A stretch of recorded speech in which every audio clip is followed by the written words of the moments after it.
We are back over at Dengers Hearth Patio and Grill with Brent, and even though it's still really hot outside, we're talking about fireplaces and giving some people some easy advice in regards to lighting their pilot and some stuff with their remotes, because you're getting calls all during, not so much right now because people typically aren't using their fireplaces, but in the winter, they're really lighting your phone lines up, asking these simple questions. Simple questions that I hope today can kind of shed light on things that aren't that. We still want to come out and service your fireplace and clean it, make sure it's operating properly. But who knows when a door's going to open and your pilot light blows out or your batteries go down in your remote. And so what I have here is a valve that all vent-free gas logs have. Some of them have them in the front of the log, some of them have them hidden on the side. But they function on the same principle. You've got a pilot knob, you've got an on knob, and you've got an off knob. So if your fireplace has been on and your pilot's gone out, what you need to do is turn it from the on position to the pilot position. And what that does, that enables you to light the pilot. What you're going to do is you're going to depress this knob, and the gas comes out of a pinhole, so it's not going to blow up on you or anything like that. Yeah, because a lot of people, like myself, think, I'm always like, honey, because I don't want to touch it. There's an automatic fear. And I completely understand and don't blame anybody for having that fear, because who wants to blow up? You see all these cartoons and everything, so everybody's always scared.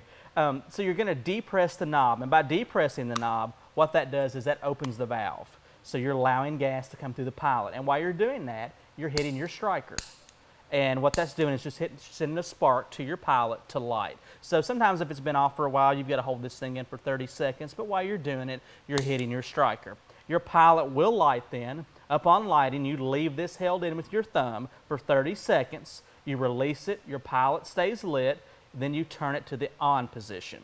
And once you do that, you want to make sure that you don't have the remote turned on or the wall switch turned on, because the fireplace will come on. So you want to make sure that your stuff is turned off as well too. But it's really easy. I recommend people do it in the summertime just to familiarize themselves. You know, we go in and we install the logs and we show you how to do it. A month goes by and a lot of people forget. So it's really easy. An instruction manuals show up, but a lot of times they're complicated, and this isn't very hard. Another common thing that we have is remote control battery issues. Everybody has a handheld remote and they feel that there's just batteries in it. But there also is batteries inside your fireplace. If you have a remote, you have this little box right here. And this box has on, off, and remote. And the remote position's in the middle. There are 4 AA batteries in the bottom of this box. So the sequence of changing your batteries is take the batteries out of this black box first, the handheld second, in that order. It is crucial.